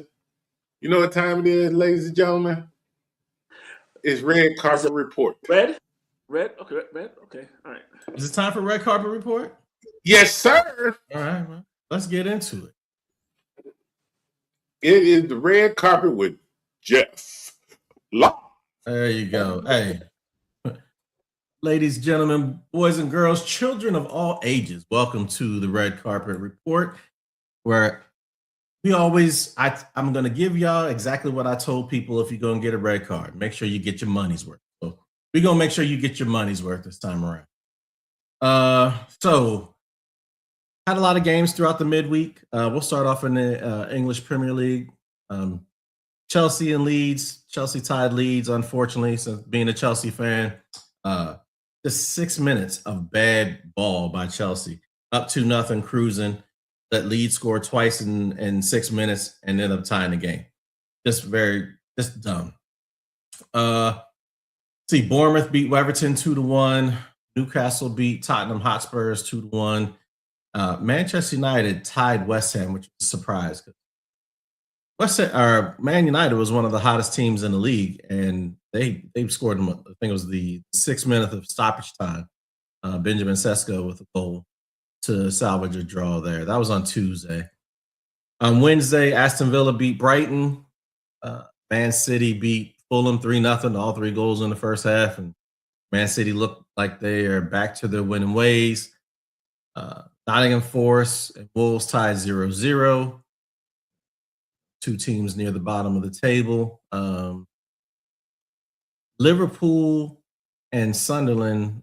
Liverpool beat Sunderland 1-0. and gave them their first home loss in the Premier League, which is something to be said since Sunderland just came up from first division last year. Now, the one game that I didn't show on here, and it was just because of space, was Burnley beat Crystal Palace. Well, Burnley is last in the Premier League, or second. They're bottom or second bottom. They're down 2-0. Came back and scored 3 goals and ended up winning the game, which is a huge win for them for their for their Premier League survival. And then Arsenal, league leaders, tied Brentford 1-1, which I'm happy about because my brother's an Arsenal fan and I just want to see them choke the championship away. So there you have that. That's brotherly love. On Friday, we had a couple games in the FA Cup. So Chelsea beat Hull 4-0 and Wrexham beat Ipswich 1-0. Wrexham is the team that's owned by Ryan Reynolds and Rob McElhenney. So they continue to be a force from lower leagues and continue their way up. But exciting to watch, exciting for that. And I loved watching the Chelsea game yesterday. Now moving forward, this weekend there's no Premier League games, but there are FA Cup games. If you've been over in England or you've been over in the UK, these FA Cup, it's when the small teams get an opportunity to play the big team. And, you get some upsets. I mentioned Wrexham earlier. In the last round, I think Wrexham beat Crystal Palace in the last round. So it's good. It's good to watch. It gives that Cinderella story. Some of you guys have talked about this before in other sports when we were talking about NCAA championship, talking about why James Madison should be allowed in, because you guys like the idea of having, the possibility of a Cinderella. Well, the FA Cup is probably more of that than anything else. So anyway, this weekend, you just have some Premier League teams in action. You got West Ham, Burnley, and Man City all in action Saturday. On Sunday, you have Leeds, Wolves, Sunderland, Fulham, and Arsenal. I highlighted the 2 games that got 2 Premier League teams playing each other: Aston Villa versus Newcastle and Liverpool versus Brighton. Moving on. Okay, so in Italy this week, in the Coppa Italia, Como beat Napoli. Now, Como is I'll say a smaller team that has become an up-and-coming team. They're led by a coach, Cesc Fabregas, used to play ex-Barcelona, ex-Arsenal, ex-Chelsea player. And they beat Napoli, who Napoli won Serie A last year, has one of the best coaches going right now, Antonio Conte. Beat him in penalties. Really impressive to see what they're doing, especially when they don't have the money that these other teams have. Let's see, on Friday, AC Milan beat Pisa. And then on Saturday, a couple big games. You have Inter versus Juventus. That's number 1 versus number 4. And on Sunday, you have Napoli versus Roma. Number 3 versus 5. So definitely should have some good games there. Moving on to the Bundesliga. So on Tuesday in the German Cup, Bayern Munich beat Leipzig 2-0. And on Friday, Borussia Dortmund beat Mainz 4-0. Games to note, watch this weekend. You have Leverkusen playing St. Pauli, Werder Bremen take on Bayern Munich, and Leipzig play Wolfsburg. As you can see from the table, Bayern Munich, again, walking away with the league. To be expected. And then finally, in Liga. So the biggest game this week was Thursday, was the Spanish Copa del Rey. Atletico Madrid beat the brakes off of Barcelona. And it was going on during our actual call, and they were up 4-0 at halftime. You had an own goal from Eric Garcia. You had a goal by Antoine Griezmann in the 14th. Their new signing, Ademola Lookman from Atalanta, scored in the 33rd. Then he provided an assist for Julian Alvarez, the Argentinian, to score in the second minute of extra time in the first half. They beat the living daylights out of Barcelona. And Hansi Flick, the Barcelona manager, said, "Oh, well, we still have a chance. The second leg is in Barcelona, but I don't see them coming back from 4-0 down against Atletico Madrid, especially Diego Simeone with how defensive-minded approach his team is. I think Barcelona's out of this. Games to note this weekend: Real Madrid take on Real Sociedad, and Rayo Vallecano take on Atletico Madrid. And if you look at the title, really closed up. I think there's only a point separates Barcelona and Real Madrid right now, so definitely stay tuned for that. And outside of that, that's all we have for the red card report. Red card report. Appreciate it. Oh man, thank you, Jeff, for the information. It's time for the news. We got a new segment. It's called Ballers Bets. Well, I'm sorry. Big Ballers Bets. And I'm not gonna drop my co-hosts because they need to hear some of this stuff and actually see it too. So all these games are gonna be happening today and tonight, right? That I think we have a good opportunity to make some money. Right? Here's the list of the games that we're gonna be looking at today. Right? And here's the numbers, right? So y'all understand. We're gonna go one by one. Right. So everybody take a snapshot, because this is Chris gonna tell y'all how to make some money. I'm getting on my phone right now. Look, I ain't guaranteeing. Look, there ain't no guarantee. It's a combination of what you do too. All right, first up, we got UCLA and Michigan. The point spread is 15.5. There's really no money line on it because they believe Michigan is going to really blow them out. The over-under is 153.5. All right. What I actually like Michigan to cover this. Right. UCLA is still young. They're still trying to figure it out. And they're going to Michigan. So I don't think they're going to have enough talent to stop that team. That team is big.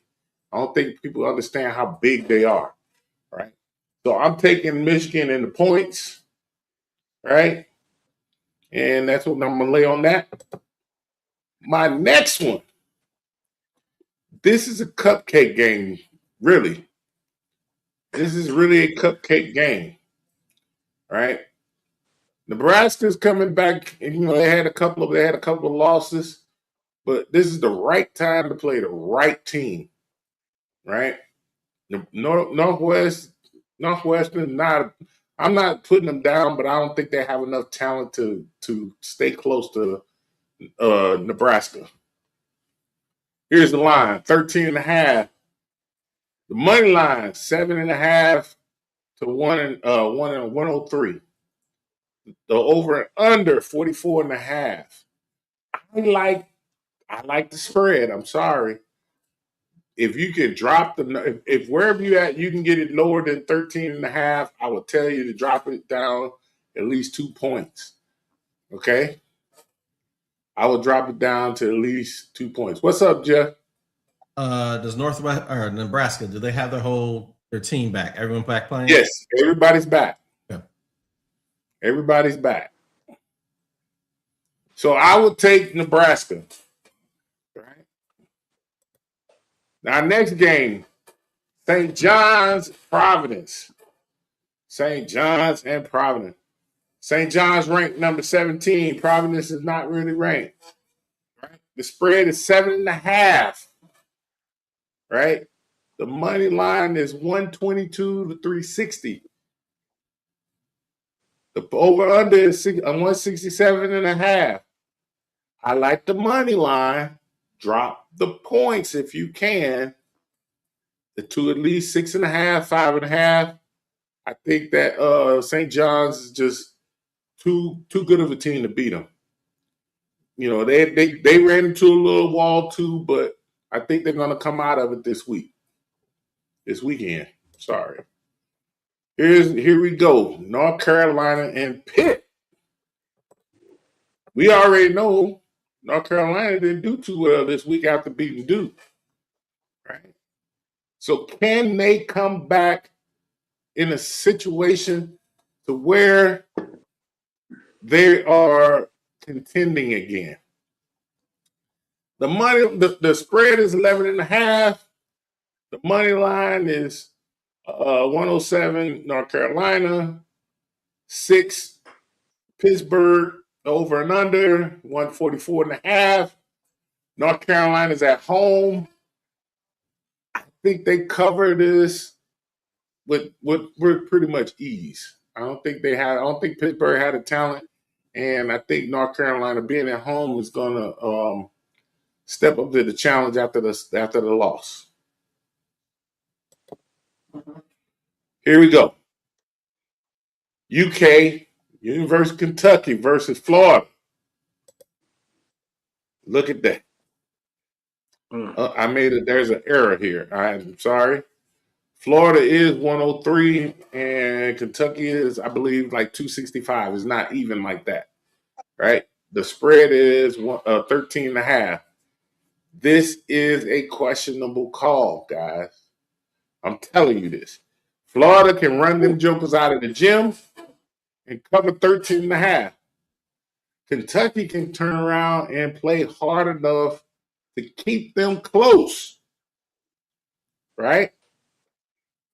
The money line ain't really worth it unless you're looking at Kentucky for the upset. And they're playing in Gainesville. But that over under is, right? Over 152, that's doable. Still, drop the points a little bit lower. You might get it because both of them like to run. Ain't no real defense, right? Bad game. They'll be, that's the only thing that can cause you a loss is one bad game. I like the over and under on this. Kansas State and Houston Cougars. What can you say? They got a huge spread. Huge. 23.5 points. We ain't even going to talk about the money line because it ain't even worth talking about. Right? Total. Over and under for 146. I like kind of both of them. I like the spread, but also like the 146. Houston plays serious defense. They're not just the number 3 team in the country for no reason, and they're at home. I like the spread. I think if you drop the points down, they'll definitely cover it. The total is that's one of those. It's right on the threshold. It can go over, it can go under. So if you're looking at the total, if you want to go over, drop the number a little bit, it might cover that. If it goes over, if it goes under, hey, you won. If you raise the number a little bit, I'm gonna go with the spread though. I think they're gonna put the D on them, and they're gonna beat them that way. Right? I'll slow it down a little bit. Here's the game of the hour. Here's the money. This is a money game here, guys.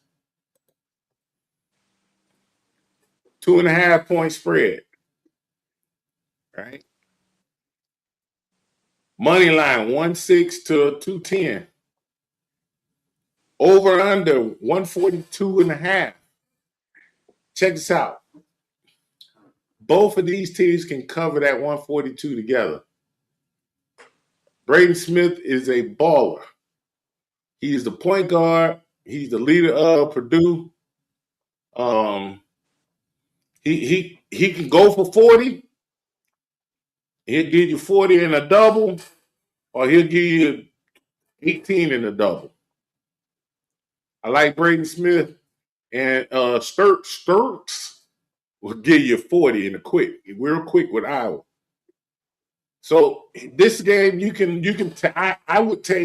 going to take the money line. I'm going to take Purdue to outright win. I think it's going to be close, and I think it's going to be a high scoring game. Okay, the money, the over and under is going to be a little bit more on your bet, but you're taking a bigger risk if you got a bad shooting night. Why is that game so close, though? Say again? Why is that game so close? Got number 13 versus unranked Iowa. Why was that game so close? I was actually just outside the top 25. So, but they got 5-6 losses already. Yeah, but if you go back and look at Iowa's history against ranked opponents recently, they are playing very close. So that's why the 2.5 is sitting there, and that's why you like, wait a minute, Iowa's unranked and Purdue is ranked. But you got to also play in the factor that they are playing in Iowa. Iowa City is not an easy place to play. Moving on, no. Arizona and Texas Tech. After their loss this week, right? Check this out. This is the game following. Texas Tech, which is ranked number 16, and Arizona is currently still ranked number 1. I don't think they dropped very far. I think Arizona, they're going to probably drop down to 2, maybe 3. If that. You think? Well, you have Michigan and UConn move up, right? Yeah. Well, yeah. It depends. If go ahead, let's wait till the end. And I'll tell you why. Yeah, we got some more talking. Yep. So they got the point spread sitting at 9.5. The money line. Here's the bad part about this, right? The money line does not match the spread, right? So that should tell you something. That should tell you something. They don't trust the spread. Because if you got 9.5 and you got a 1-1-2 and a 4-8, come on. That is not trusting the spread. You are almost tempted on this game. I would literally tell you on this game, I would take the backdoor cover, go at the higher number with Texas Tech. But you got to remember, if Arizona's playing at home, if Arizona comes out with that I'm gonna cut your throat, they're gonna cover that 10. But they still got the effects from that loss. They're gonna lose. Just so you understand. Talent ain't gonna get you by in this game. You're gonna have to do something. So I chose this game for another reason. The over and under. Right? Do the math. I think that's like 76, 70, 75, 76, something like that. 78. Mm-hmm. And that's me off the top of my head. I ain't did the math. I think this game goes over. I really do. Okay? So, moving on up. Jeff, what did you guys say about this? This ain't my. Hey, go ahead. It's big baller best time. This ain't got nothing to do with Jeff. So, we got Virginia Cavaliers versus Ohio State. My 2 co-hosts are from Virginia. And they have this saying, it doesn't matter what the sport is, Virginia knows how to choke. Right? I don't believe that's going to happen tonight. Okay. I think Virginia wins this game under the spread, though. Here's the bad part. I don't think they're going to cover that 4.5. I think they win this game. Where's the game? The game is in, I think, Ohio. It's in Ohio. It's in Columbus. Hey, Jay, what do you think's gonna happen? You know what I think is going to happen. It's already a done deal. So, it so was I'm written. gonna, It was like a Nas album. It was written. I'm gonna give y'all a little context here, right? Ohio State is in basketball. This ain't the Ohio State from like 4 years ago, right? This team is not the team that you've seen before, right? They play way differently. They are near the bottom of the Big Ten. Virginia go into this game and play them like they are the bottom of the Big Ten and they're going to lose. That's why I said I don't like the point spread in this. 4.5. Now, note, that's 4.5. And that's a 1-4 to a 2-6. Guess what? Once again, they don't trust the spread. They don't trust the spread. I don't either.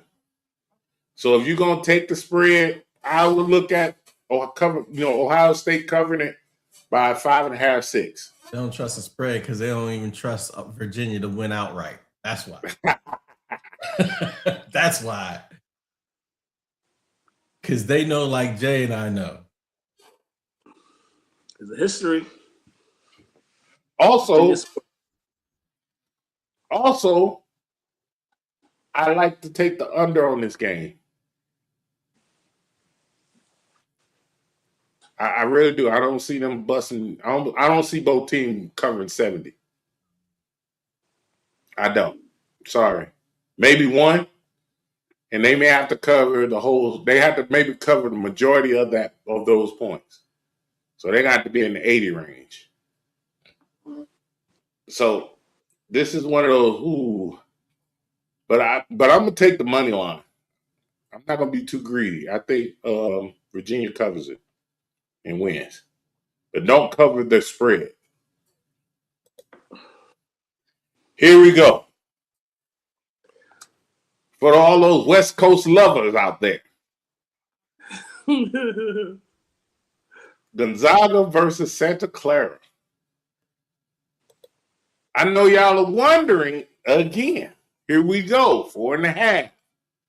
1-4-5. 2-4. 2-4-5. Let's think about it.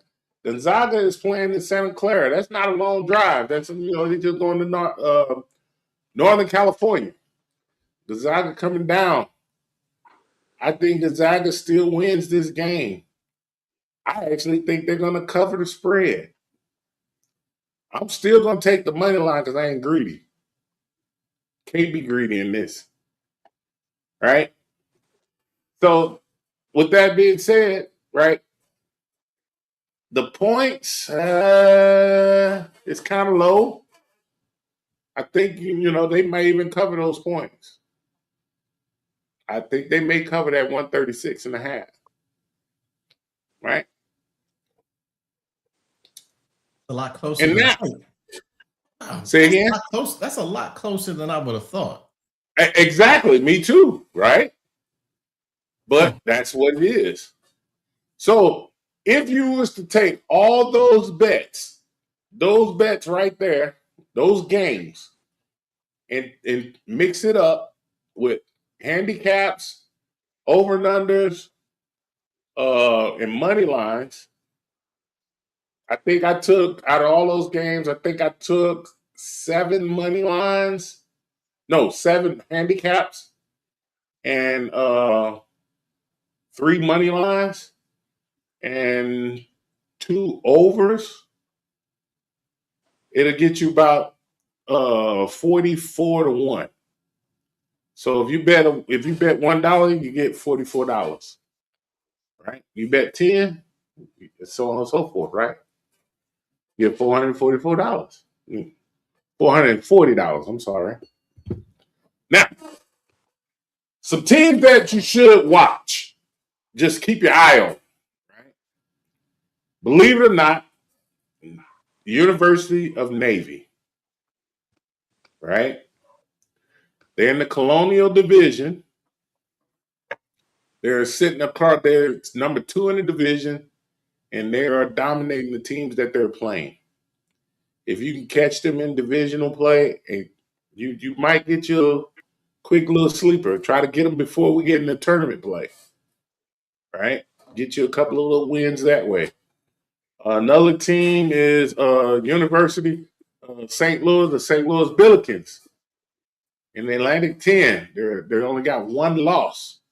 They're putting 20 on everybody. Everybody they played, they put 20 on, literally. Right? UConn can't, excuse me, you can't trust UConn. They haven't covered their points in weeks. Teams they should be blowing out, they are winning barely. Right? And everybody and all the pundits are saying they are going to repeat. I see flaws. Right? I think when they run across another a team that can match up with their size and they guard play, they're going to have problems. Who else? Okay, so there is one more team that I like. Now, here's another good bet. Watch out for Arkansas. Arkansas is playing very well right now. Right? If you look at, you catch them against the right team, not Auburn. They're playing Auburn tonight. That game can go left or right. That's why I put it on the list. Right? They did not make the list because that game can go left or right. Another team to look out for sneakily is Tennessee.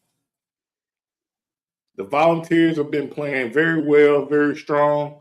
Vanderbilt, another one. And there is one more, ladies and gentlemen.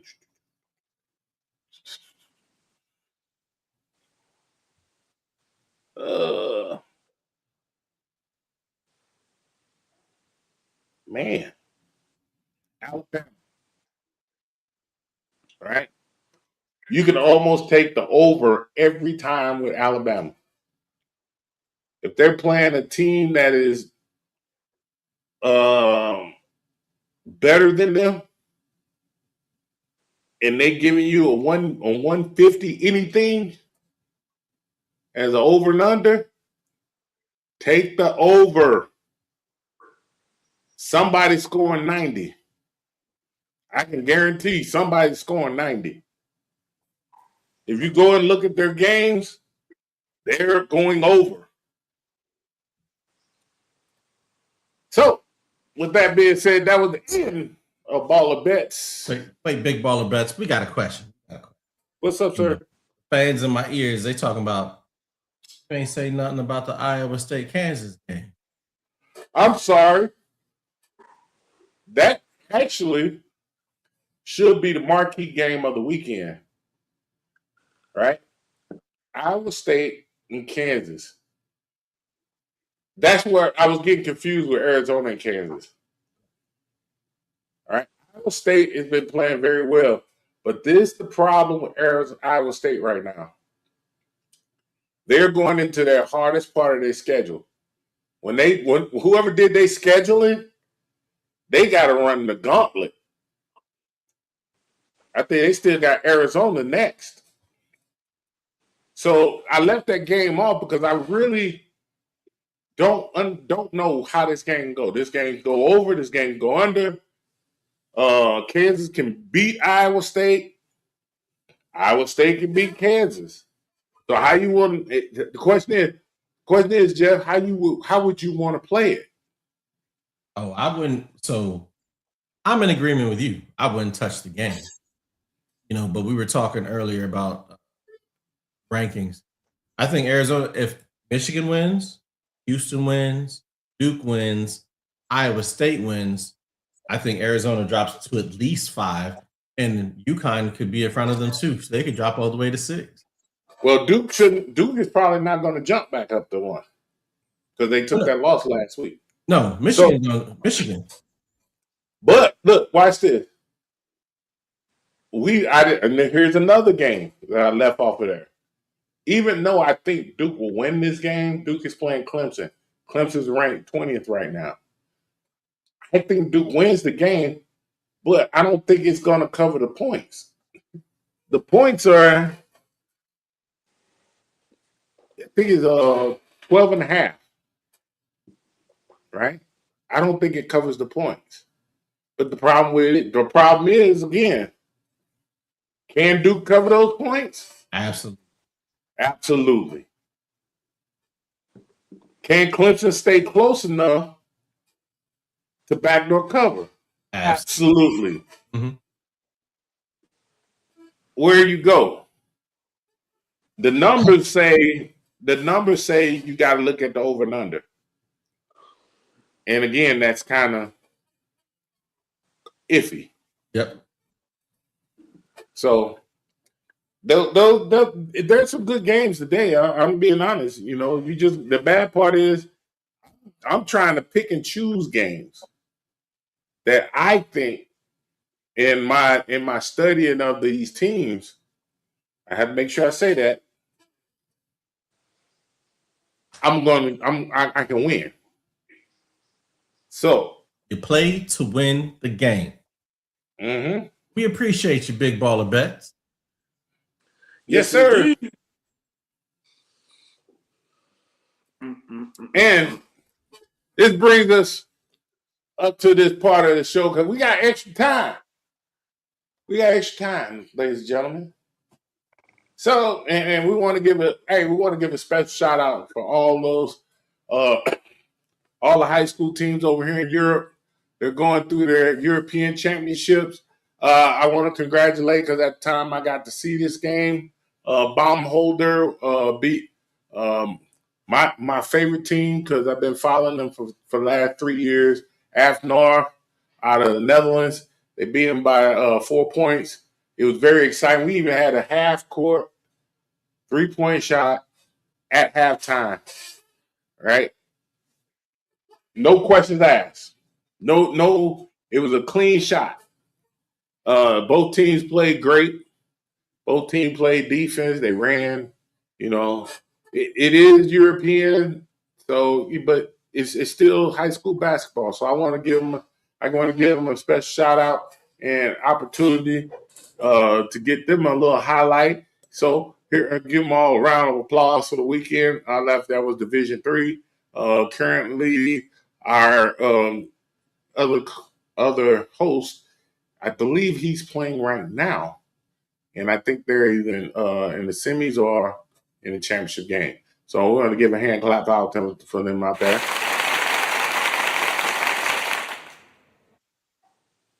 So anything else what's going on in your area, Jeff? Me? Well, Jeff. Yeah. Jeff. Yo. Our school, Osborne Park, the girls team is supposed to be going to state. Oh, you talking about the basketball team? Yes. Yeah. Hey, they the truth. That's a program. That's a program. That's the truth. It's about time. Hey, the girls. So I know someone. Yeah. So anyway, that is like a subsidiary of an AAU team. Like the girls and change schools to go play there, and they ball. Okay. We almost had one of the players come on but the thing is, the coach was so focused and said, "We don't do interviews here." Man, she run a tight ship, but I don't blame her. Hey, respect to what she does and what she's doing.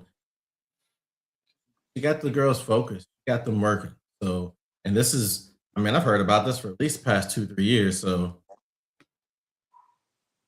yeah, I think they won states last year too, if I'm not mistaken. So it's always good to hear about your. On other notes, Trinidad looks like Trinidad James Chambers got his extra year. I saw that, and a judge made an injunction. So we'll see how it ends up playing out, because it doesn't seem like it's finalized yet or not. I feel like it keeps going back and forth. Could I ask you a question? He's good enough to play. He's good enough to play in the NFL. Why doesn't he just go? Why don't he just go? I've seen quarterback play in the league. I've seen backups in the league.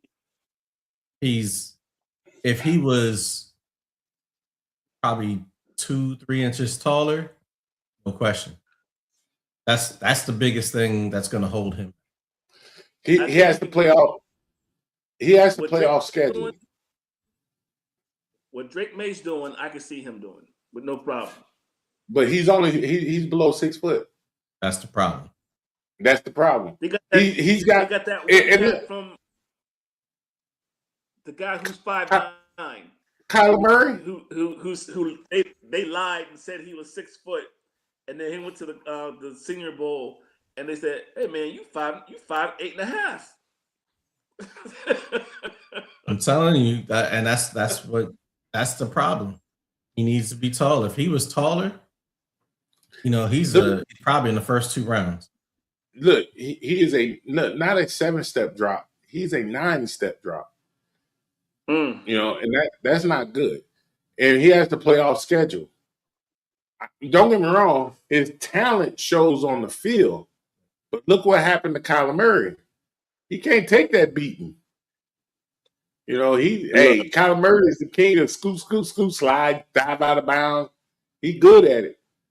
And he got a rocket for an arm. But if you keep him in the pocket, he can't see where you got to throw. Hey, Doug Flutie. Doug Flutie, I'm going to take you back.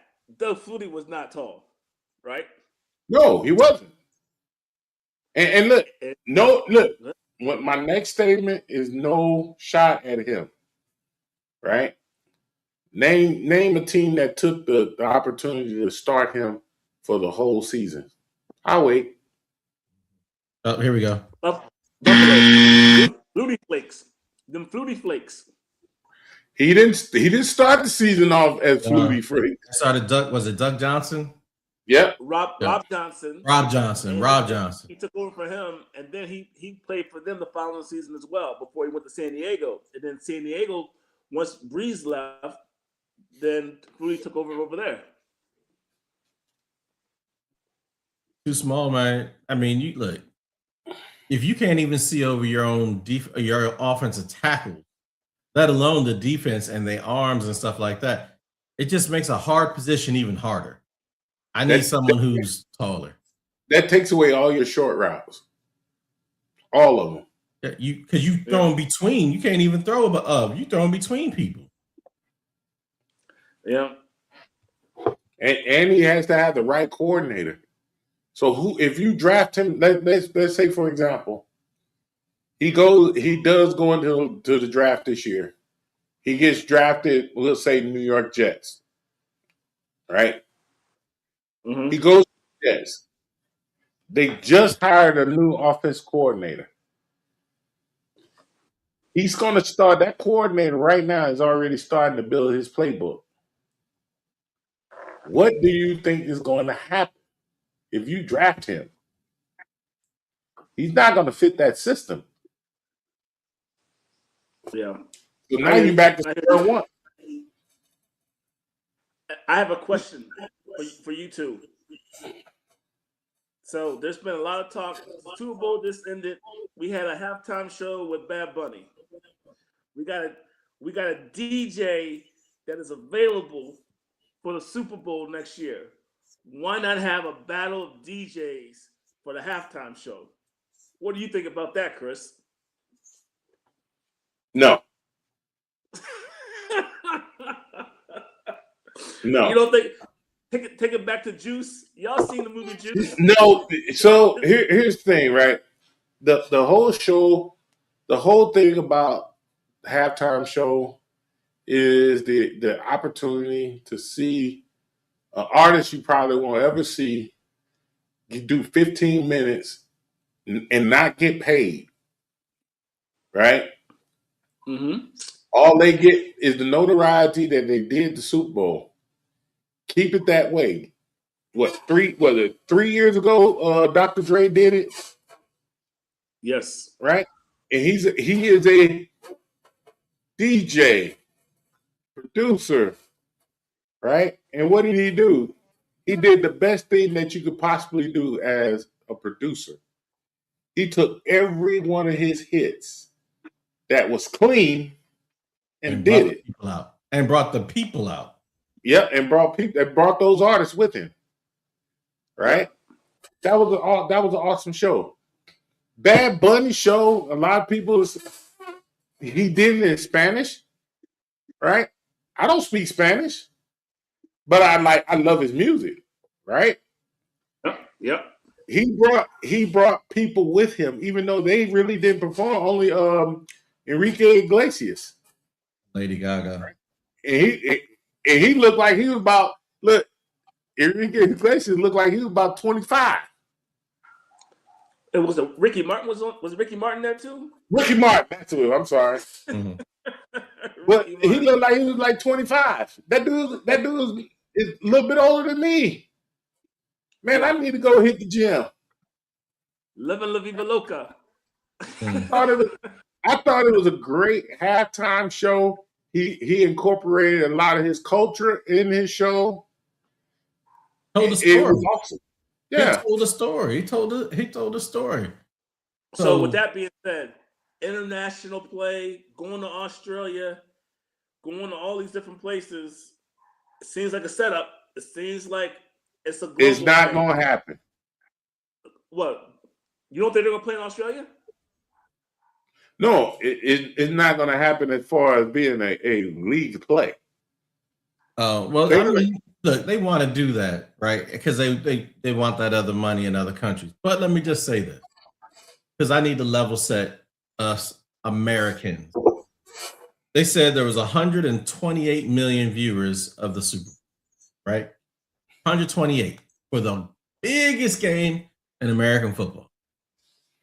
But that same day, early in the day, Liverpool played Man City. 750 million viewers just to watch a regular season game. We need to pipe down with our Super Bowl because that's just a regular season game that had almost 6 times as many. Hey, Jeff. Yo. I want to thank you for saying that. I really want to thank you for saying that because before you joined this family, me and somebody on this team had an argument. He was like, NFL is the biggest sport in the world. And then I said, that's not true. That's not true. Said revenue. I said revenue. It's not. Hold on, time out. Oh, let's explain. Let me explain something to you. NFL revenue. Let me explain something to you. Let me explain something to you. There's a reason why you got NFL players, right? How much money they make. Well, basketball players make more than NFL players. And guess what?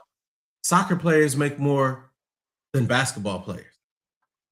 If they make more money, that's because there's more money to be given because it's an international sport. It's a global sport. It's not constrained into our borders. Yes. But so I said as a league, what the league is generating, each league. So you have thousands, we'll say 100 soccer leagues, but you don't have one soccer league that brings in the money that the NFL brings in, because we know the NFL brings in more money than any one league, any other sports league brings in. Well, you'll never be able to tell the number because they don't disclose all that because the players' revenue is based on how much revenue they bring in, and so they never disclose all that. Hey Jeff. Hey Jeff. I have a question. Yes, sir. How often do soccer players play? Once a week, twice a week tops, but usually once a week. And how long? How long the games? No. How long is the season?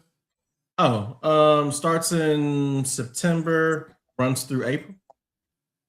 and then they go on break.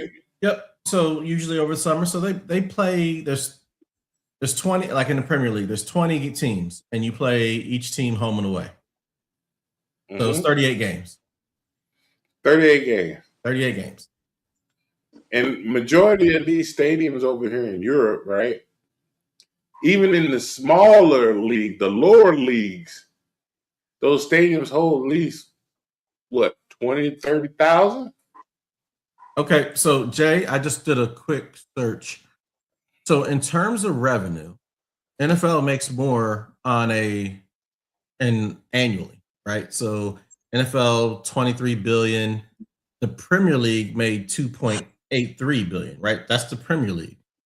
But Yes, that's just the Premier One league. That's not all the other divisions and all the other countries. Thank you. But that's what I'm saying. I'm just saying one league. I'm not talking about multiple leagues. I'm just saying one league that has one champion. You know what I'm saying? I hear what you're saying. I'm just trying to illustrate to you that however big the NFL pretends it to be, it ain't gonna touch that soccer. It's not. It is all that money is just because it's American dollars. But when you talk about worldwide perspective, there's a reason why 6 times as many people are watching a regular season soccer game than they are watching the biggest American football game every year.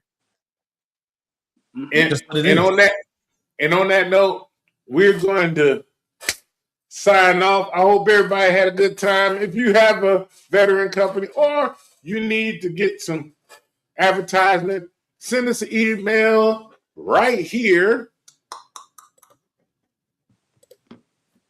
at the Long Distance Playbook at gmail.com. And we will give you your advertisement. Guess what? I hope everybody had a blessed day. I want to give a special shout out to my brothers, Jeff and Jay.